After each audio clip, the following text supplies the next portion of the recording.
We're digging deep and asking the questions we need to ask. Years of stress, and not just emotional. I was depleting my body. I was malnourished. I'm working out like crazy. I'm eating all these healthy foods. How could I not be well? We have to get back to the basics. We can change the way our genes are expressed. Anyone that wants to improve their health or upgrade their health, they should be biohacking. My name is Renee. And I'm Lauren.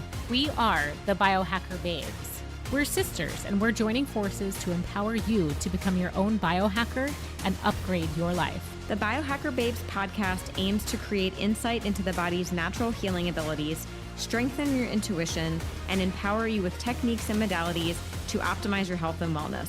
Because life is too short to not feel your best every single day.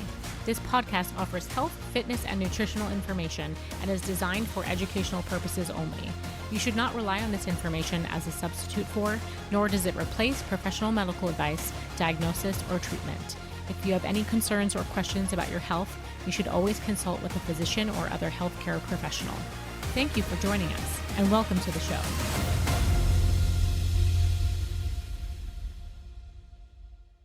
Welcome to episode 30 of the Biohacker Babes. I am Lauren. I'm here with my sister Renee. We are continuing our conversation on brain health this month, and today we are talking about nootropics. Nootropics are a form of smart drugs. We'll get into exactly what that means later, but more specifically, a class of dietary supplements, nutrients, and non-toxic substances that enhance cognitive function. On the show today, we have two incredible guests, Dan Fried and Adam Greenfeld, the co-founders of Find My Formula. It's an awesome nootropics brand that we want to introduce to you, and we'll let you explain everything that they need to know about it, Adam and Dan. If you haven't heard of nootropics, we hope that we can answer all of your questions and share the multitude of benefits that these supplements can provide to you. So thank you for joining us, Dan and Adam. It is so good to be here. Welcome. Thanks. So just a little bit about these guys. I'm going to read you their bios so you have some background. Dan Fried is the co-founder of Find My Formula, the world's first personalized nootropics brand. At age 16, Dan dropped out of high school. For the next 12 years, he would travel the world as a chef, eventually working at a 3-star Michelin restaurant in France. At 28, deciding he wanted to do something more, he used nootropics to get a dual master's degree from both INSEAD and Yale, where he studied cognitive science and public health, all without ever having a high school or undergrad diploma. He has now committed himself to sharing nootropics with the world. Dan lives in Lower Manhattan, loves dogs, and ice baths. I love that. That was a great bio. Got to wrap it up. I wrote that for Dan. Oh, Amazing.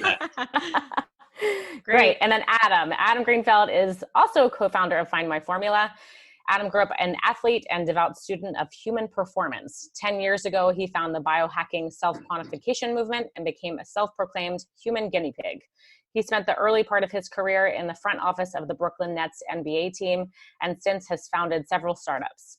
He lives in Manhattan, and when not building Formula, you can find him at his local CrossFit box or planning his next backpacking trip. Awesome. You guys sound like an amazing team. So glad to have you guys here. Yeah. Kick it off. Dan or Adam, tell us what we need to know. Yeah, so I can go into a little bit about how I found nootropics and the benefits that they've given me. So for as long as I can remember, I've had trouble focusing and retaining information. In school, I would have some times where I would do well and a lot of times where I would struggle. And when I was 16, I was failing all of my classes. So I just dropped out of school. I got a job making sandwiches at Subway, and I worked in fast food for a couple of years. And I remember that time, I was miserable. You know, it seemed like no matter how hard I tried, I always had these goals and I had this motivation to do more, but I just fell into the same routines and I didn't have perspective to kind of like see what was possible. In the academic environment, just my brain couldn't function well in that type of structure, especially at that age. So through a couple of lucky breaks, I ended up becoming a chef. Really lucky breaks, like just running into, I never went to culinary school, and I had a couple great mentors, and the type of work and focus needed to become a chef is very different than what you need in academia. So I spent my 20s traveling around the world. I got to live, all over Asia, Europe, South America. I worked on cruise ships.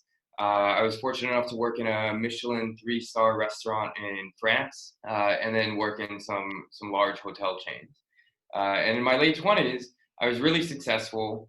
I was managing a large staff of people working on a cruise ship, and I kind of hated it. It was what I had worked towards, but I was no longer cooking because at that level, you're managing like more than 50 people. It's about scheduling. It's about, sometimes I would write the recipes, but very rarely would I actually get to cook, which was what I was passionate about in the beginning of being a chef. So I decided to go back to school. And at that point, I looked at a bunch of different options, and there was really almost nothing that looked good to me. So I had no high school diploma, no college degree, no culinary degree. I was making a lot of money. And, I talked to people, they're like, yeah, go to community college. And it just didn't make sense. Like, I'm going to get out a couple years later and get a job making less money. And it wasn't that exciting to me. So I decided to try to get an MBA and just go directly into a master's degree without having to go through high school or college. And I started just talking to schools, calling them up and seeing which ones would be open to something like that. And I found one in the UK. And they basically said, listen, based off of your resume and what you're doing, we would be willing to accept you, but you have to prove that you can actually do well academically. And to do that, I needed to score in the 80th percentile of the GMAT, which is the entrance exam for the MBA program. So I started studying. It had been more than 10 years since I had opened a book and actually tried to study for a test.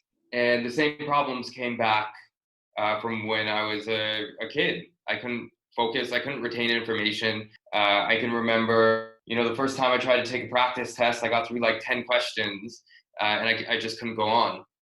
So in desperation, I started turning to different biohacking techniques, which, I had already done as a chef. I had taken some nootropics. I had definitely overdosed on energy drinks, working long hours. And I knew some basic biohacks. But this is when, I wanted to change my life, and I was willing to kind of experiment and do anything. So I started different gym routines. I changed my diet. And one of the things that I found was nootropics. Really dove in and tried everything. Pretty quickly, I found something that worked.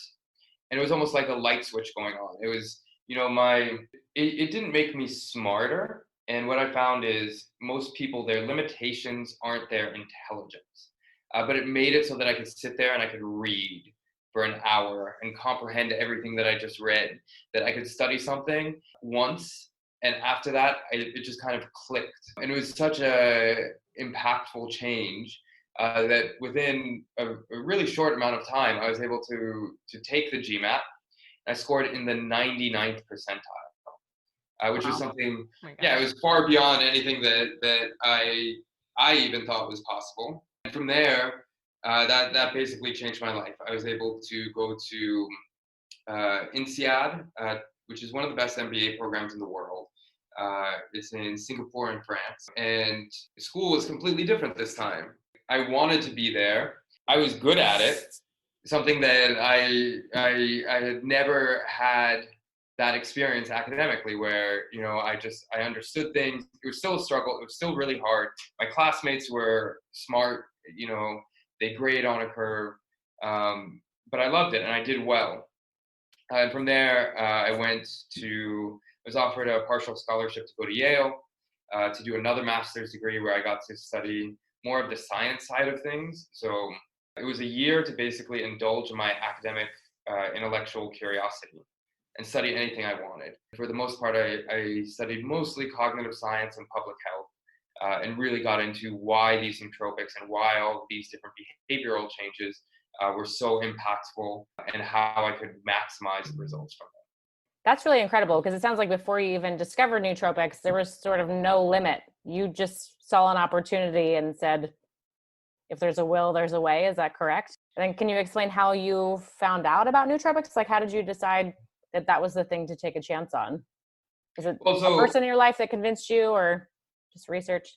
Well, when I was a chef, I worked long hours. So at that time, I was used to like the caffeine supplements, going down to like GNC, basically anything that I could do to not be so tired. And so I kind of like knew a little bit about the supplement world, and then exploring things like when I was studying for the test, I was on all these different sites of how do you score well on a test. And I tried like everything they said, from, fasting and different study routines, and nootropics was one of those things. So I was like deep into Reddit and on all of these different forums. And I look at it where I just got lucky that I got great results so fast, because there's, hundreds of things that you could technically classify as nootropics, and it's very difficult knowing where to start. And I just kind of got lucky that where I started was a pretty good place, and it had this huge impact on me. Amazing. And Adam, you had a similar experience. You kind of came upon them and suddenly your career and business changed, correct? I think once someone's open to trying nootropics and can figure out what works for them, the vast majority of the people that we speak with, it kind of is this eureka moment. This moment where you're like, wow, I had no idea my brain could work this good. I had no idea I could be in so much control. I had no idea I could focus for 8 hours straight. I had no idea. Like, listen, I spent all of my 20s in a corporate job in a huge company. And the amount of days where I would like come to and be like, oh my God, is it 5 o'clock already? Like, what happened today? Like, was I on Facebook all day? Was I in Instagram holes? Was I Reddit? Like, what was I doing? Because I know I was busy, right? Because I got a lot of screen time. But yeah, you sat at your desk, but what happened? Yeah, I was like at my desk, and I wasn't like talking to people, but what was I doing? And that would happen like month after month, year after year. And that would, like, for someone who's been, whether it's a good thing or a bad thing, highly competitive, highly motivated, like high achiever, like expecting incredible things from myself my entire life since I was like 5 years old. I felt very out of control with these days where I would, again, just like I said, you come to, it's 5 o'clock, where did the day go?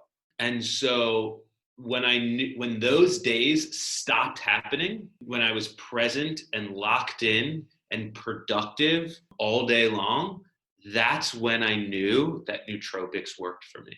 So like the exact example was, I was the COO of a startup, a job that I was vastly underqualified for, but because I have great friends, I got a great opportunity. And I was letting a lot of people down. I had these incredibly long to-do lists. I was working on a million different projects at the same time, and I wasn't getting any results. And so called in a friend who was serial startup entrepreneur. And I said, in desperation, I was like, listen, I need help. Look at what I'm doing. Dissect my day-to-day. Like, what is wrong? And what he came back with was that, listen, your processes are not wrong. The problem is you can't stay focused long enough to complete any one task. And you're just toggling between distraction to distraction, getting a lot of things started, but not completing anything. And he gave me a nootropic. And I got even luckier because the stack that he had given me worked for my biology, which is very rare. It's really hard in the nootropic space to easily find what works for your biology. Everyone's brains are different. What Dan likes and what works for Dan and what works for me are completely different. Yet we're similar ethnic background, we're the exact same age, we're the same height, we live in the same place, we do the same thing every day.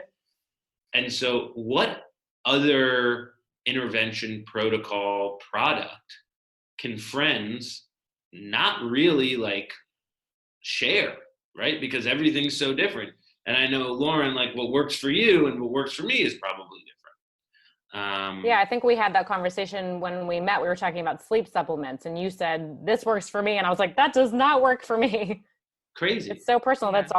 That's the entire supplement industry. So I'm excited for you guys to get into how this differs. Yeah. I mean, we can kind of go there. It was Dan's research that he structured initially when he was at Yale with some of his classmates and professors. Why don't you get into kind of the trial and how we started it?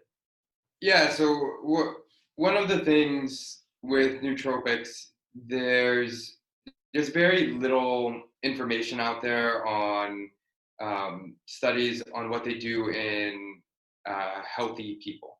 So a lot of the clinical data is they're well studied, but a lot of the ingredients, specifically the ones that we use, were developed for Alzheimer and dementia patients. And they have tons of research that shows it can enhance cognition in people that are suffering from a cognitive deficit due to a neurodegenerative disease. There's very little info on what happens if you're young and healthy and take them. What we found is it gives you a boost.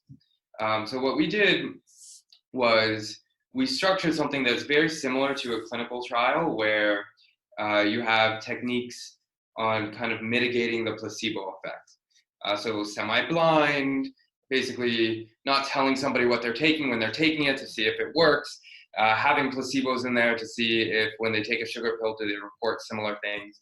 And we conducted these trials on kind of like a small group of beta testers to see like, hey, does this actually move the needle?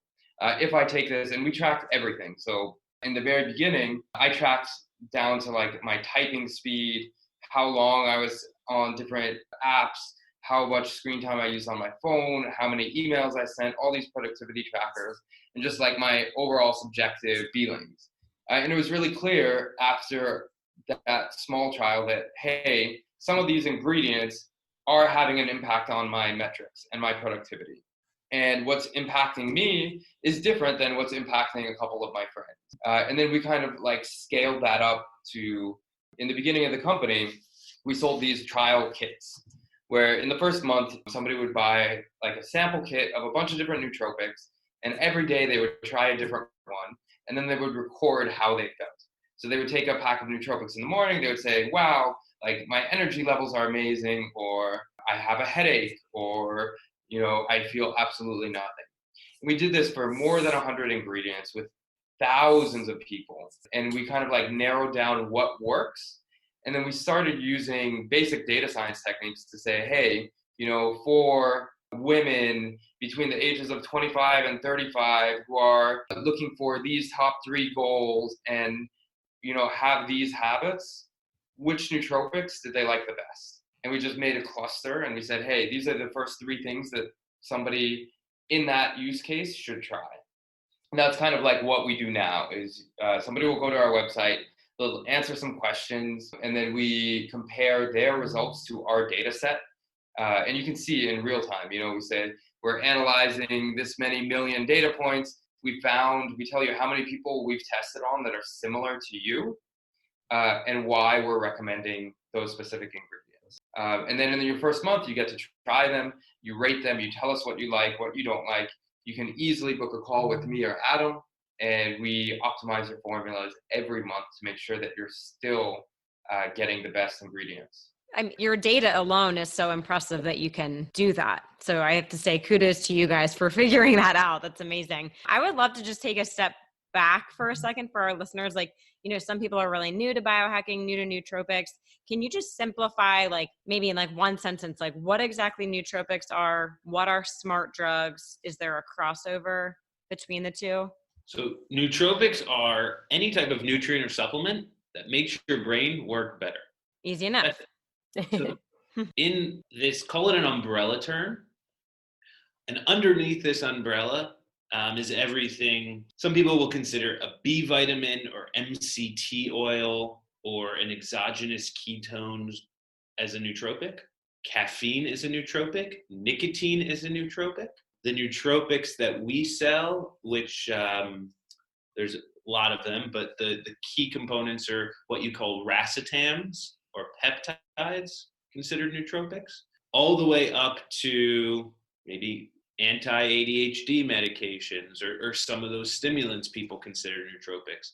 Psychedelics, plant medicines, psilocybin, LSD, also considered nootropics. Yeah. Okay. Most people have probably tried a nootropic before, whether it's caffeine Okay. or nicotine, or some of these B vitamins.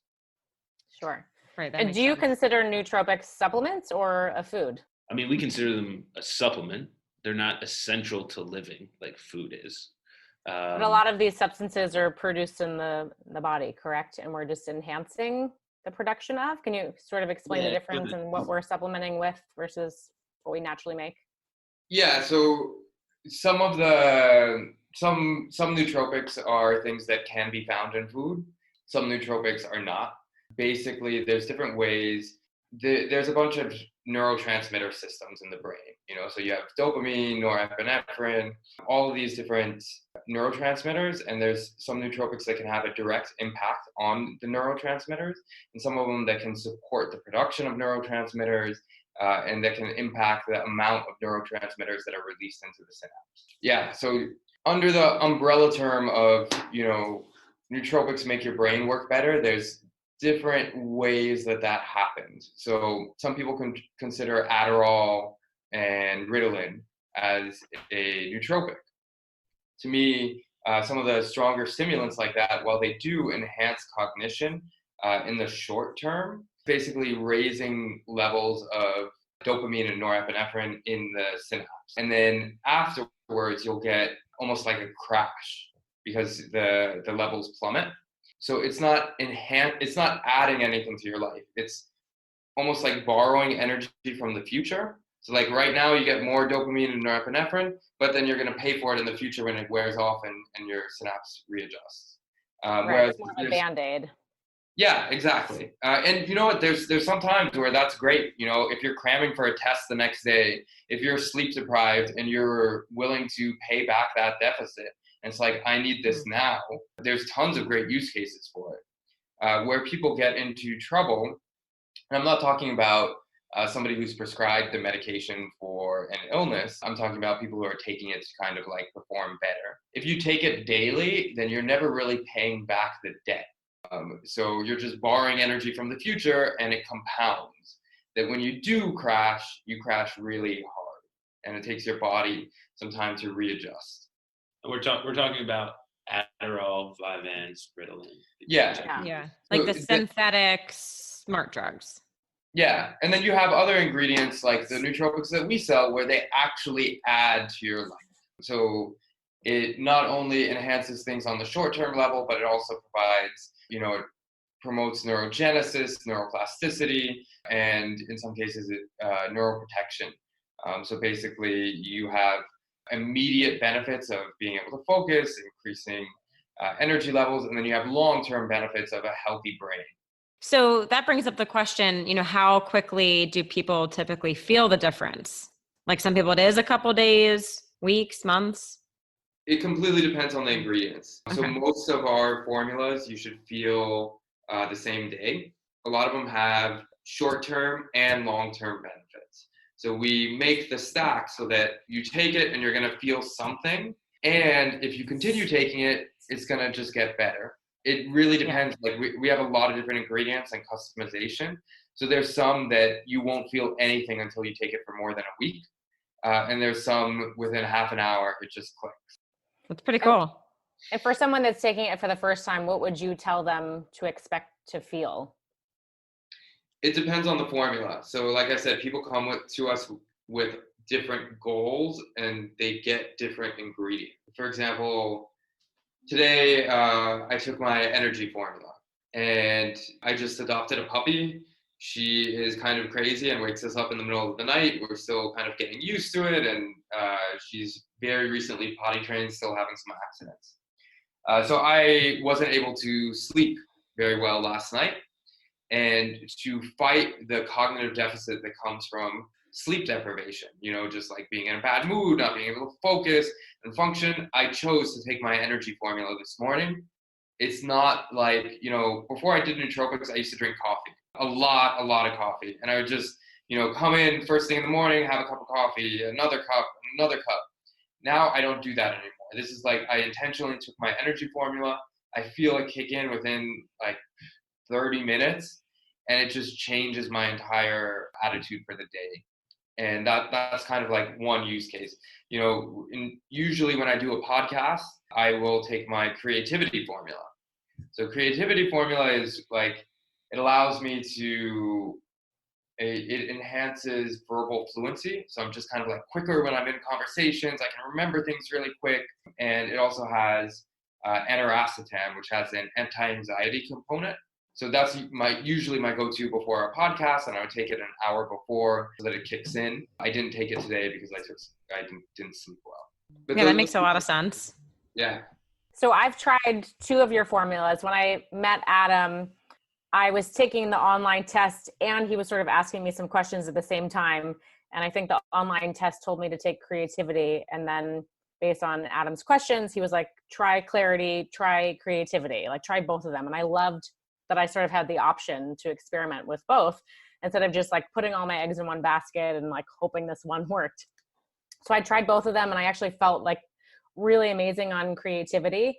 And I have taken it before a few different podcasts that I've recorded, and it really helped me because I kind of calmed my monkey mind. And I think it did help with the verbal fluency, which sometimes I have a lot of trouble with because I have a lot of thoughts and it's like difficult to get them out at the right speed.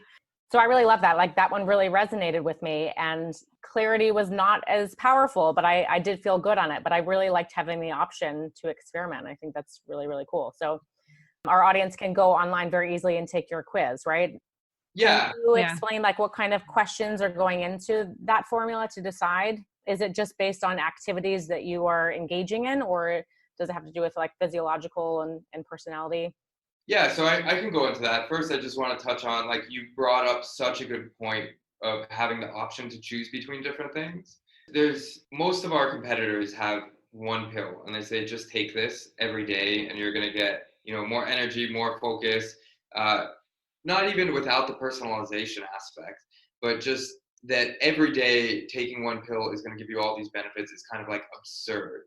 Some days I'm running around and I have meetings and I have like the processes that I'm going through, the tasks that I have require a very different cognitive function and skill set than other days. So like today I'm doing podcasts, I'm responding to customers, I have a bunch of coaching calls, stuff like that. So, and some days I don't sleep well. So it's just having the option that based off of how I feel today, the tasks in front of me today, I can choose what I want to optimize the most. That choice makes such a huge difference. And then to answer your question about the personalization, we tested a lot of different questions to kind of like understand what's going to be the greatest. It's a data science problem. So like, how do we segment these people into different clusters and figure out which ingredients work for them? There's a lot of different things that go into that. One is just, how healthy are they? How much do they exercise? How do they respond to caffeine? How much are they sleeping? Sleep is a huge confounding factor. And then what their goals and their pain points are. So like for me specifically, I couldn't focus. It was something where I would just sit down. I would do like 100 different tasks. Sometimes when you look at my computer, when I'm unfocused, you'll see like 100 different tabs open. You'll see like all these different things that I start and stop. And that's a very particular problem where some people, they can focus, but they can't retain information. Or they want to improve their energy levels above everything else. So we really get into like, what is the problem? Some people, like, memory is a huge thing for them. And a lot of the questions are just getting to the root of the problem. And then after that, we give you recommendations for people that had a similar problem and similar demographics and lifestyle to you. I took my quiz yesterday. Oh, cool. Yeah. So I'm really excited to try everything. I think it was saying clarity for me. And then is there one called memory? No, so for memory, clarity, logic, and creativity. Oh, okay. Logic. Yeah. Best. Yeah. Cause I definitely want to work on my memory. Always. I know Lauren does too. So always. I just want to upgrade all around. But because you've mentioned sleep a few times, I just want to clarify, because we talk about sleep so much on the podcast. This is not replacing a sleep deficit, right? Like, how would you address that issue of having a sleep deficiency and then taking a supplement? And and how Yeah, this. I mean, so there's no pill that can fix sleep deprivation, and sleep deprivation is horrible for your brain. You know, when I was a chef on a cruise ship, I worked 7 days a week, 6 months straight. I didn't have a day off, and I was doing at least 100 hours a week. It's a brutal schedule. You're up at like 4:30 in the morning, some days for inspection, and some nights I'm working past midnight. So I know what sleep deprivation is like chronic sleep deprivation, and it's horrible, and there is no pill that can fix it. However, this is where kind of like flexibility comes into it. So normally, I didn't sleep well last night. I have a puppy. Some people, they have kids. Some people, they have stress. There's a lot of different reasons why people aren't able to sleep well. Renee has crazy cats that keep her awake. Yes. And, yeah, and so my options are like I could go back to sleep and take a nap right now, which I would love to do, but I can't really do that because I have things scheduled and I have a busy day. So the thing that I found, one, cold showers, cold baths help a lot for energy, sleep deprivation. That's a really great thing to do first thing in the morning to kind of like shock my system awake. And then there are nootropics that will help me get through today that aren't meant to be taken like every day. So it's not like it's okay for me to not sleep every day and take this every day. But it is okay for me to, when I'm in this situation, make the best out of it. Does that make sense? Absolutely. Yeah. I mean, I think you're really kind of emphasizing what we always talk about with biohacking. It's like, do your best to get the basics, right? Sleep, stress management, diet, exercise. But, you know, if it's cloudy outside, okay, go use your vitamin D light. Okay, your kids kept you up. Use a nootropic for energy. Like, you know, the biohacking component where you're not relying on it 24/7, but why not use it if it's available? Yeah, it's amazing to have that option.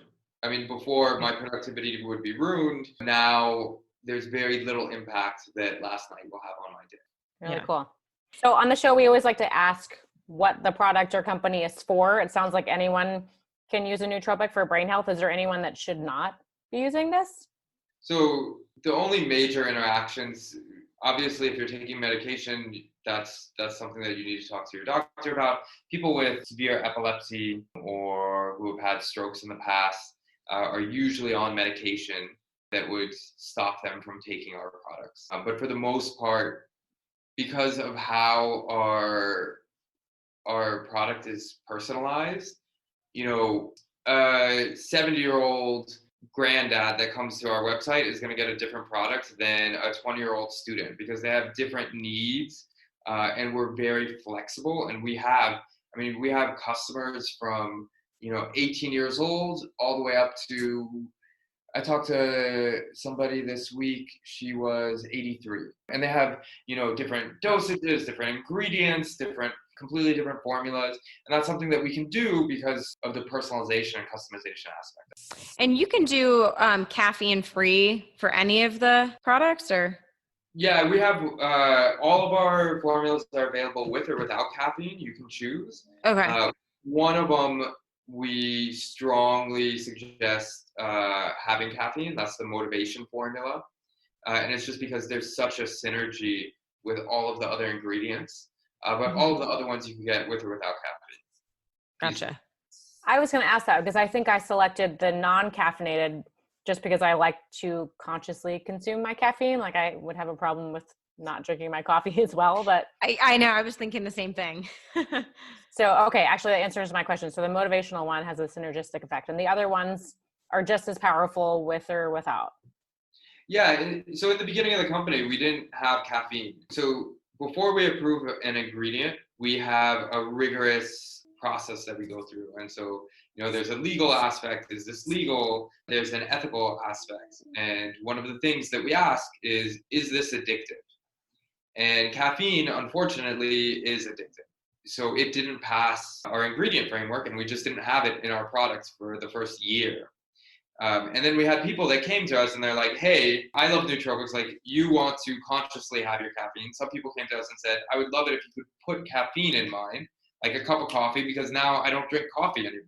And there's people that they prefer it that way. Mm-hmm. So we had enough people request caffeine that we made an exception for it, because everybody who gets caffeine has already tried it before. They understand what it is. They know that it's addictive. But caffeine is also the most dangerous product we sell, because you can take too much of it, and it does have a crash. But besides that, like all of the other products, and you can get everything with or without caffeine. It's your choice. That's amazing. I think we all know there's another really popular supplement on the market. I'm not gonna say the name of it, but it has caffeine in it, and it does not work for me because it's such a large amount of caffeine that it was very upsetting to my system. So like I can't unlock the benefits of anything else that's in that supplement because it was just so stimulating to me. So I love that you guys have the option. To me, caffeine is the perfect example of why you need personalization. So I can drink a double espresso and go to sleep. Sometimes I'll have it after dinner. Wow. I like the taste. The caffeine alkaloid, the way that my brain chemistry interacts with it, it doesn't have much of an impact on me. There's some people, I know somebody, she drinks like 2 sips of coffee and she's shaking. She's completely unproductive. It's a horrible experience for her. It's because of our genetics. It's because of our brain chemistry, how we interact with caffeine. All these other nootropics are exactly the same way. So really the way to get to the right formula is our system, which kind of narrows it down and helps you. But there's no way you'll know how you're going to respond to caffeine until you try it. And we make it really easy to try a bunch of different ingredients to tell us how it makes you feel, and to have somebody guide you to get you to the right dosage, the right mix, the right stack really quickly. Very cool. I'm very jealous that you can have coffee and go to sleep. My mom can do that. It is such a skill. I'm a slow metabolizer of caffeine. If I have it after like 2 p.m., I'm ruined. I had a 5 o'clock coffee meeting last night, and I couldn't sleep last night. Oh no. I think that's like the worst form of torture, when you have caffeine in your system and you can't sleep. Boy. The worst. So tough. So I'm curious to hear what your opinion is on, the Hollywood take on smart drugs. So like the famous Limitless and Lucy, like a lot of those movies have kind of, I think, brought this to, the public awareness. But I don't know, what would you say about those in the extreme that happens? Listen, when I saw Limitless in 2011, that's probably what got me excited about trying nootropics. Oh, cool. So I think his brain turns on. You're like, I want that. Who doesn't want to be Bradley Cooper and Limitless? Yeah. Yeah. Or even like, all right, so here's how these, in my eyes, here's the good and the bad of these movies. On the great side, these movies articulate and give you a very clean and palpable understanding of how powerful your brain can be. I think that most of us go through this life not realizing like how like I said before, how well your brain can work, like how productive you can be, how creative you can be, how articulate you can be, or how quickly you can problem solve or do math or connect dots. And we live in this perpetual state of brain fog and lack of attention, and it's only getting worse. And so I love Limitless and Lucy for the fact that they have so eloquently painted this picture and given us this idea of what our brains can do, and it's true. What they do incorrectly is there is no nootropic that's that good or that bad. There are no nootropics that are going to take you from a failed writer to a senator in a couple weeks. And there's also, that's the storyline in Limitless, if anyone who's listening hasn't watched it. And if you haven't watched it, please do. Please watch it. Please watch it. Yeah. And then on the downside, no nootropic is going to make you that sick, right? There are certain nootropics. Listen, there's thousands of different ingredients. Some of them have side effects. Some of them are addictive. Some of them, give you nausea or headaches. And that was probably part of the onus on the data, is we wanted to figure out what works the best, what has the highest efficacy with the least amount of side effects for the individual. So summing up the Hollywood thing, I think it's good and bad. I encourage everyone to watch Limitless and understand that nothing's that good and nothing's that bad. Great answer. Great. Yeah. For me, what I see, the biggest misconception I see, and I think it comes from Hollywood, is that nootropics are going to make you smarter. And to actually there's very few things that will make you smarter. And it's, for the most part, it's not going to be a huge impact either way. But most people, the good news is most people, the limitations that they're experiencing aren't based off of their intelligence. Most people, it's, I need to focus. That's a problem we can solve. I need to be more motivated. In order to, like, the thing that's holding people back from their goals are things like that. And nootropics can improve that. And I think that's a huge misconception people have. Yeah, that's a good point. You still have to put the work in, right? Like, this book isn't just going to magically be in my brain. I still have to read it, but it's going to make me comprehend it faster, maybe read it faster. So it's still about the work. Yeah, it's still about the work. This just makes the work easier. I look at nootropics, it gives me on most things, and I think this is where people, I know you just talked about like the amygdala and the prefrontal cortex, and there's, habit formation, and there's all this stuff. For the most part, people are always like right on this fine line. So to give you an example, I work a lot. I want to go to the gym, but I kept missing the gym. So I came up with a plan to kind of like get me back into shape. To go around my schedule, I was going to take a workout class before work 3 days a week, so that I know there's no meeting, there's nothing that's going to go above it. It's going to be at like 6 a.m. Now, the challenge to me is getting my ass out of bed at 6 a.m. in New York when it's snowing to go to the gym, especially if I didn't sleep well, is hard. So I had like some habits that I did, like putting my gym clothes out from the night before. And I had a special nootropics pack that I made. And I put it on my nightstand. And as soon as I woke up at 5 a.m., I'd open my eyes, I would take that. And I knew that if I made it to the gym, I would have a good workout. And I couldn't just hit snooze.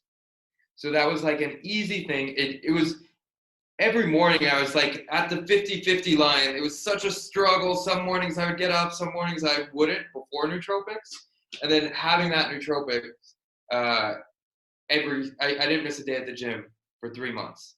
It was the first time that I was able to do that. And then the real benefits came like from working out. I got stronger, I got more muscle, my body fat percentage changed. And I developed a routine and a habit that after 3 months, I didn't need the nootropics anymore. It's just a habit. And I started using nootropics for a different goal. That's unbelievable. I love that. I was going to ask you to tell that story if you didn't, but that's really cool, especially because we're in January and people are working on the resolutions, but there's so many mental limitations when we talk about that stuff. And overriding the amygdala is such a huge piece of that people don't know how to do. So if you're not into the nootropics at this point, hopefully that will be another kick in the butt to try them. It's really cool.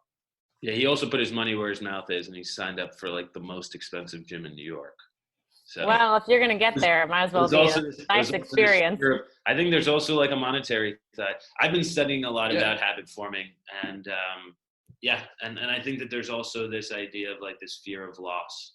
And when it comes to the gym, they're, signing up for classes that, if you miss them, you're not going to get your money back, or they're going to charge you extra.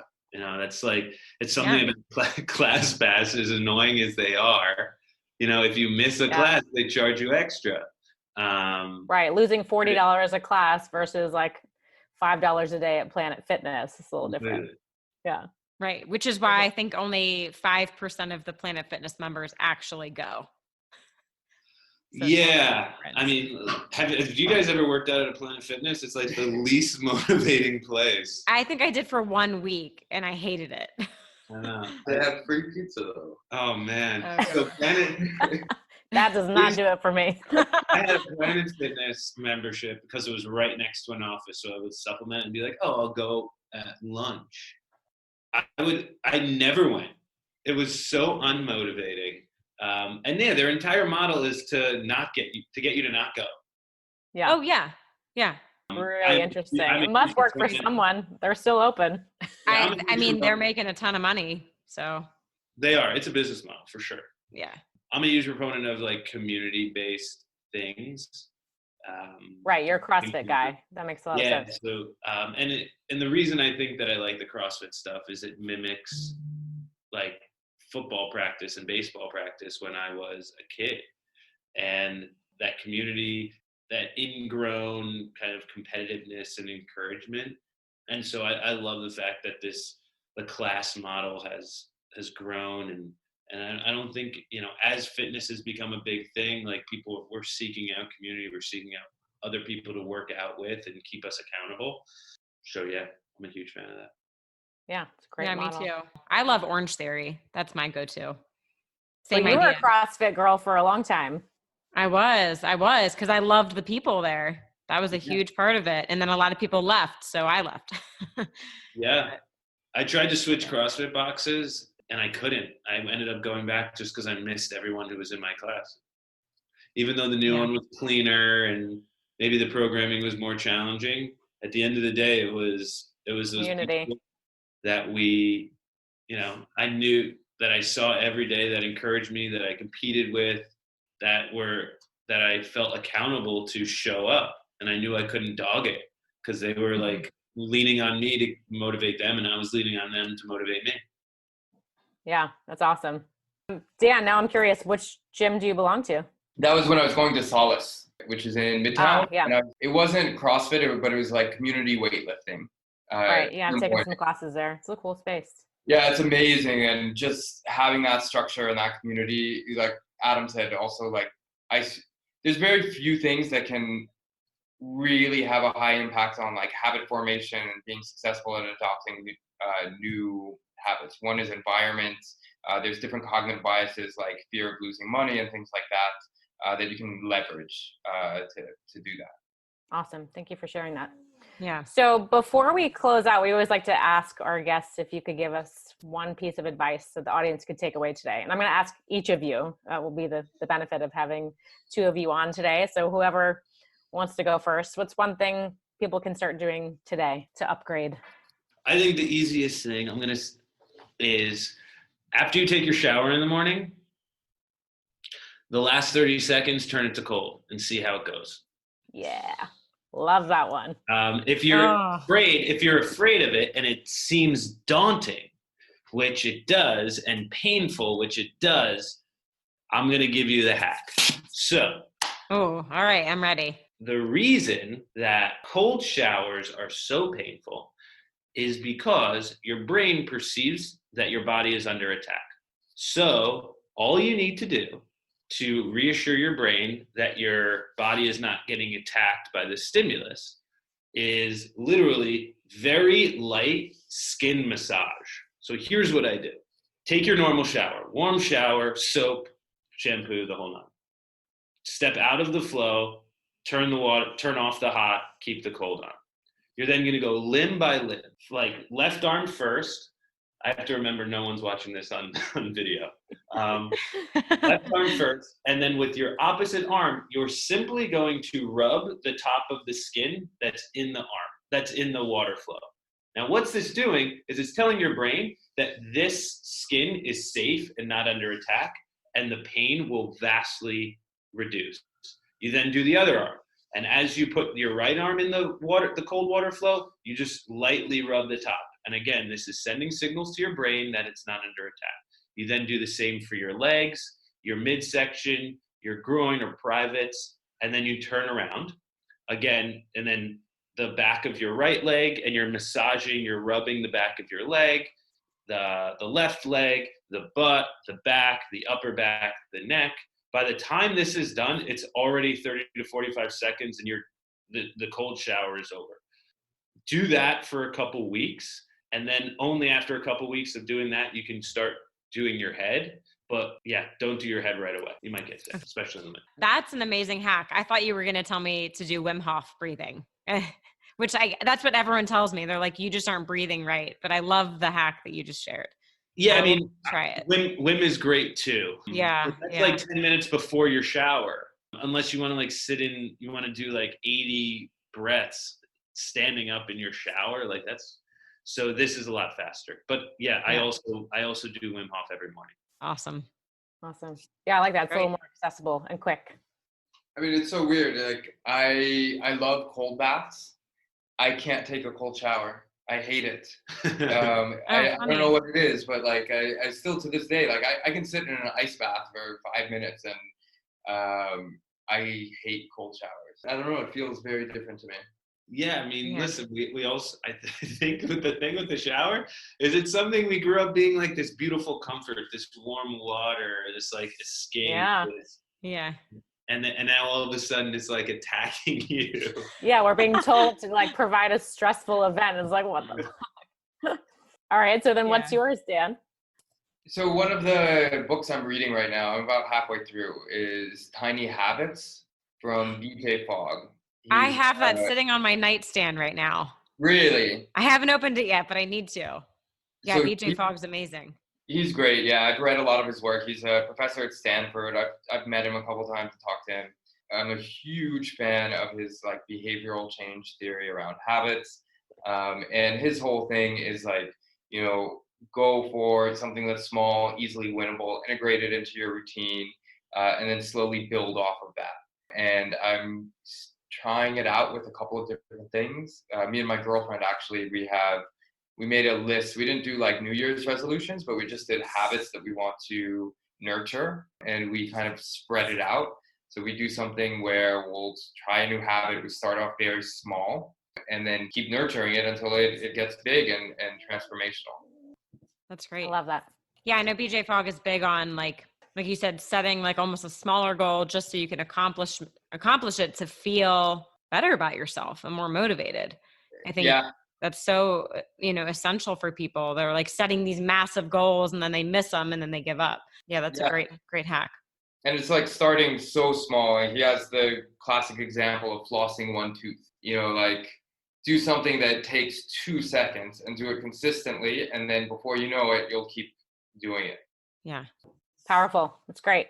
Thank you for sharing this. I love that we sort of loop back to habit forming and some resolutions, because that's perfect for January. But your information on Nootropics and your company is really, really awesome. So we're going to share that with our audience. And if people want to find you, we can go to your website. It's findmyformula.com. You also have an Instagram page, same Find My Formula. Also on Facebook. Yes. Yep. And then you each have emails. If anyone has questions, he's Daniel at findmyformula.com and I'm Adam at findmyformula.com. Perfect. Great. Awesome. Thanks for sharing that with everyone. Our pleasure. Yeah. I can't wait to get my Nootropics. Yes. Woohoo. Same. We're excited. Thank you guys so much. Great. Well, thanks for joining us, everyone. And we will see you next time. Bye, guys. Bye. Love this episode of the Biohacker Babes podcast? Head over to Apple Podcasts to subscribe, rate, and leave a review. We truly appreciate your support. Until then, happy biohacking.